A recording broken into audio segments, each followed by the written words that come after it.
Complaint ಕೊಡ್ತಿರೋದು ತಮ್ಮಗಳನ್ನ ಯಾವುದೇ ಇರ್ತದಿಲ್ಲ ಕೆಲಸ ಇರ್ತದಿಲ್ಲ. ನಾವು ಅದನ್ನ ಏನು ಮೀರ್ತಾ ಇಲ್ಲ. ಅವ್ರೇನ್ ನಮ್ಗೆ ಪ್ರೋಸೆಸ್ ಹೇಳ್ತಾ ಇದಾರೆ ಅದ್ರ ಪ್ರಕಾರನೇ ನಾವು ಹೋಗ್ತಾ ಇದೀವಿ. ಅವರೇ ನಮಗ್ ಬಂದು ಡಿಸ್ಟರ್ಬ್ ಮಾಡ್ತಾ ಇರೋದು. ಎಲ್ಲ ವಿಡಿಯೋ ಮಾಡಿ ಅವತ್ತು ಬೋರ್ಡ್ ಹಾಕಿದೀವಿ ನಾವು. ಎಲ್ಲರೂ ನಾವೇ ಹೋಗಿದ್ ನಾವ್ ಇಷ್ಟು ಜನ ಹೆಣ್ಮಕ್ಳೇ ಹೋಗಿರೋದು. ಹೋಗ್ಬಿಟ್ಟು ಬೋರ್ಡ್ ಹಾಕಿದ್ರೆ ನೈಟೇ ಬಂದು ಕಿತ್ತಾಕ್ಬಿಟ್ಟು ಹೋಗಿದ್ದಾರೆ. ಅಲ್ಲಿ ಇಬ್ರು ಹುಡುಗರು ಬಂದಿದ್ರು. ಅವ್ರು ನಮ್ಮನ್ ವಿಡಿಯೋ ಮಾಡ್ಕೊಂಡು ಹೋದ್ರು. ನಾವು ಕೇಳಿದ್ವಿ, ಎಲ್ಲಾ ಹುಡುಗಿರು ಇರ್ತಾರೆ, ನೀನೇನ ಕೇಳ್ದಿರ ಮಾಡ್ದಿರೋ ವಿಡಿಯೋ ತೆಗಿತಾ ಇದೀಯ ಅಂದ್ರೆ ಅವ್ರಿಗೆ ಏನ್ ಹೇಳಿದ್ದಾರೆ, ನಾವ್ ಹುಡುಗಿರೆಲ್ಲ ಸೇರ್ಕೊಂಡು ಅವ್ರಿಬ್ರನ್ನ ಹೋಗಿದ್ವಂತೆ. ಈಗ ಬೋರ್ಡ್ ಕಿತ್ತಾಕಿದ್ದಾರೆ. ಕಿತ್ತಾಕಿರೋದನ್ನ ಕೋರ್ಟ್ ಗಮನಕ್ಕೆ ತಂದಿದ್ದೀರಾ? ನಿಮ್ಮ ಲಾಯರ್ಗೆ ಇನ್ಫಾರ್ಮ್ ಮಾಡಿದೀವಿ. ಅಲ್ಲ, ಲಾಯರು ಇನ್ಫಾರ್ಮ್ ಮಾಡಿದಾರ ಕೋರ್ಟ್ಗೆ. ಅದು ಕಂಡೆಮ್ ಆಫ್ ಕೋರ್ಟ್ ಆಗುತ್ತೆ. ತಡೆಯಾಗದೆ ಇದ್ರೆ ಅದನ್ನ ಯಾರು ಮಾಡಂಗಿಲ್ಲ, ವೈಲೇಟ್ ಮಾಡಂಗಿಲ್ಲ. ಅದ್ರ ಬಗ್ಗೆ ಕೋರ್ಟ್ಗೆ ಗಮನ ತಂದಿದ್ದೀರಾ? ಕೊಟ್ಟಿದೀವಿ ಸರ್. ಇವಾಗ 10ನೇ ತಾರೀಕು ಕೋರ್ಟ್ ಇದೆ.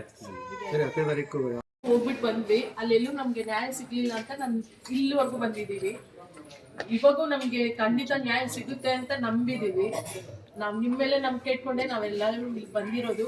ಆಲ್ಮೋಸ್ಟ್ ಏನಂದ್ರೆ ಇದು ಪ್ರಾಬ್ಲಮ್ ಬಂದ್ಬಿಟ್ಟು ನಮ್ಮ ಅಪ್ಪದು 2 ಎಕರೆ, ನಮ್ ತಾತದು 2 ಎಕರೆ ಜಮೀನಿತ್ತು. ಅದನ್ನ ನಮ್ಮ ಅಪ್ಪಗೂ ಸೇರ್ಬೇಕಾಗಿರೋದನ್ನ ಯಾರು ನಮ್ಮ ಅಪ್ಪಗೆ ಇದುವರೆಗೂ ಕೊಡ್ಲಿಲ್ಲ. ಸರಸ್ವತಿ ಅನ್ನೋರು, ಗಜೇಂದ್ರ ಅನ್ನೋರು ಇಬ್ರು ಯಾಮರ್ಸ್ಬಿಟ್ಟು ನಮ್ಮಪ್ಪ ಇದುವರೆಗೂ ಯಾವ ಡಾಕ್ಯುಮೆಂಟ್ ಅಲ್ಲೂ ಸೈನ್ ಮಾಡಿಲ್ಲ. ಅವ್ರಿಬ್ರು ಯಾಮರ್ಸ್ಬಿಟ್ಟೆ ಎಲ್ಲಾನು ಇವಾಗ ಮಾಡ್ತಾ ಇರೋದು. ಆಲ್ಮೋಸ್ಟ್ ಅಲ್ಲಿ ಎಲ್ಲಾನು ಹಾಕ್ಬಿಟ್ಟಿದ್ದಾರೆ. ಸೈಡ್ ಮಾರೋ ತರ ಎಲ್ಲಾನು ಫೆಸಿಲಿಟೀಸ್ ಮಾಡ್ಬಿಟ್ಟಿದ್ದಾರೆ. ನಮ್ಮಪ್ಪ 2024ರಲ್ಲಿ ಕೋರ್ಟ್ಗೂ ಹಾಕಿದ್ದಾರೆ. ಅದ್ ನಮ್ಗೆ ಸರ್ವೆ ನಂಬರ್ಸ್ ಎಲ್ಲಾನು ಬಂದಿದೆ ನಮ್ಗೆ.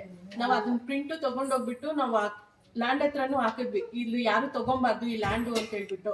ಅದೇ ಡಮಲ್ ರವಿ ಅವ್ರು ಬಂದ್ಬಿಟ್ಟು, ಇವ್ರೆ ನೋಡಿ ಡಮಲ್ ರವಿ ಅವ್ರು ಬಂದ್ಬಿಟ್ಟು ಅದನ್ನ ತಗ್ಸ್ಬಿಟ್ಟಿದ್ದಾರೆ. 2ನೇ ಸಲನು ನಾವು ಹೋಗಿ ಹಾಕಿದ್ವಿ. ಅವ್ರು ಏನ್ ಹೇಳ್ತಾ ಇದಾರೆ ಅಂದ್ರೆ, ನೀವ್ ಎಷ್ಟ್ ಸಲ ಹಾಕಿದ್ರೇನು ನಾವು 10 ಸಲ ಕಿತ್ತಾಕ್ತಿವಿ. ನೀವು ಬರೀ ಹೆಣ್ಮಕ್ಳು ಇದ್ದೀರಾ, ಏನ್ ಮಾಡಕ್ಕಾಗುತ್ತೋ ನೀವು ಮಾಡ್ಕೊಡಿ. SP ಆಫೀಸ್ಗೆ ಹೋಗ್ಬಿಟ್ಟು ನಮ್ಮ ತಂದೆಯವರು ಕಂಪ್ಲೇಂಟು ಮಾಡಿದ್ದಾರೆ. ಆದ್ರೇನು ಯಾವ ನ್ಯಾಯನೂ ನಮ್ಗೆ ಸಿಗ್ಲಿಲ್ಲ ಸರ್.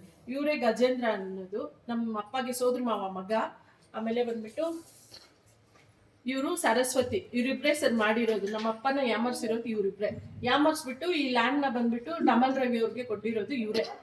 ಇವ್ರು ಇದುವರೆಗೂ ಸ್ಟೇಷನ್ಗೆ ಎಷ್ಟು ಸಲ ನಾವು ಕಂಪ್ಲೇಂಟ್ ಮಾಡಿದ್ರೇನು ಒಂದು ಸಲನು ಸ್ಟೇಷನ್ ಇಂದ ಇವ್ರನ್ನ ಕರ್ಸಿಲ್ಲ, ಯಾರು ಕರ್ಸಿಲ್ಲ. ಕೇಳಿದ್ರೆ ಅವ್ರಿಗೆ ಇವ್ರು ಕಾಲ್ ಮಾಡಿದ್ರೆ ಏನ್ ಹೇಳ್ತಾರೆ, ಇಲ್ಲಿದ್ದೀನಿ ಅಲ್ಲಿದ್ದೀನಿ ಅಂತ ಹೇಳ್ತಾರೆ. ಆದ್ರೆ ನಮ್ ಮುಂದೆನೆ ಓಡಾಡ್ತಾ ಇದಾರೆ. ಯಾಕಂದ್ರೆ ಅವ್ರ ಹತ್ರ ದುಡ್ಡಿದೆ ಅಂತ ಹೇಳ್ಬಿಟ್ಟು ಅವರೆಲ್ಲ ಮಾಡ್ತಾ ಇದ್ ನೋಡಿ. ಇದು ನಾವು ಕೋರ್ಟ್ ಇಂದ ಬಂದಿರೋದು ಅಂತ ಹೇಳ್ಬಿಟ್ಟು ಯಾರು ಅಲ್ಲಿ ತಗೊಂಬಾರ್ದು ಈ ಲ್ಯಾಂಡ್ ನ ಅಂತ ಹೇಳ್ಬಿಟ್ಟು ನಾವು ಹೋಗಿ ಬೋರ್ಡ್ ಕೂಡ ಹಾಕಿದ್ವಿ. ನೈಟೇ ಕಿತ್ತಾಕ್ಬಿಟ್ಟಿದ್ದಾರೆ. ಅವ್ರು ನಮ್ಗೆ ಹೇಳ್ತಾ ಇರೋದು, ನೀವು 10 ಸಲ ಹಾಕಿದ್ರೇನು ನಾವು ಕಿತ್ತಾಕ್ತಿವಿ. ನೀವು SP ಆಫೀಸ್ಗೆ ಹೋಗಿ ಎಲ್ಲಾದ್ರೂ ಹೋಗಿ ನಾವ್ ಇಲ್ಲಿಂದ ಏನ್ ಮಾಡ್ಬೇಕು ನಾನು ಮಾಡ್ಕೊಂತೀನಿ ಅಂತಾನೆ ಹೇಳ್ತಾರೆ. ನಿಮ್ಗೆ ಎಷ್ಟು ಪ್ರಾಪರ್ಟಿ ಬರ್ಬೇಕು, ಅದು ಎಷ್ಟು ವ್ಯಾಲ್ಯೂ ನನ್ಗೆ ಗೊತ್ತಿಲ್ಲ ಸರ್. ಅದೇ ನಮ್ಮ ಅಪ್ಪಗೆ ಟೋಟಲ್ ಆಸ್ತಿ ಬಂದ್ಬಿಟ್ಟು 2 ಎಕರೆ ಜಮೀನ್ ಇದೆ. 2 ಎಕರೆಯಲ್ಲಿ ಅವ್ರ ಮೊಮ್ಮಕ್ಳು ಎಷ್ಟಿದಾರ ಅಷ್ಟು ಡಿವೈಡ್ ಮಾಡ್ಬೇಕಾಗಿತ್ತು. ಆದ್ರೆ ಇವ್ರಿಬ್ರು ಯಾರಿಗೂ ಡಿವೈಡ್ ಮಾಡ್ತೀರಾ, ಅವ್ರಿಬ್ರೇ ಮಾಡ್ಕೊಂಡಿದ್ದಾರೆ. ನಮ್ಮಪ್ಪ ಗೊತ್ತೇ ಇಲ್ಲ ಈ ವಿಷಯನೇ. ಆಮೇಲೆ ಗೊತ್ತಾಗಿನೇ ನಮ್ಮಪ್ಪ ಕೋರ್ಟ್ಗೆ ಹಾಕಿದ ಕೇಸ್ನ. ಎಷ್ಟು ಗುಂಟೆ ಬರಬೇಕು ಅಂತ ಹಾಕಿದ್ರಮ್ಮ? ಇಷ್ಟು 14 ಗುಂಟೆ ಸರ್. ಇವಾಗ ಇರೋದೇ 14 ಗುಂಟೆ. ಎಲ್ಲ ಮಾರ್ಬಿಟ್ಟಿದ್ದಾರೆ. ಒಂದ್ ನಿಮಿಷ ಫಸ್ಟ್ ಇಂದ ಹೇಳ್ರಿ. ನಿಮ್ಮ ಹೆಸರು? ಆನಂದ. ಹೇಳ್ರಿ ಸರ್. 2 ಎಕರೆ ಜಮೀನು ನಮ್ಗೇನು ಭಾಗ ಬರಲಿಲ್ಲ. ಕೇಳಿದ್ದಕ್ಕೆ ಕೊಡ್ತೀನಿ ಅಂತಾರೆ. ಯಾವುದು ಕೊಡಲಿಲ್ಲ. ಇವಾಗ 16 ಎಕರೆ ಇತ್ತು, ಅದು ಮಾರ್ಬಿಟ್ಟಿದ್ದಾರೆ. ಮಾರಿದ್ರೂ ದುಡ್ಡು ಕೊಡಲಿಲ್ಲ, ಸೆಟಲ್ಮೆಂಟ್ ಆಗಲಿಲ್ಲ. ಅದು ನಮಗೆ ಭಾಗ ಬರಬೇಕು. ನಮ್ಮ ತಾಯಿದ್ದು ನಮ್ಗೆ ಭಾಗ ಬರಬೇಕು.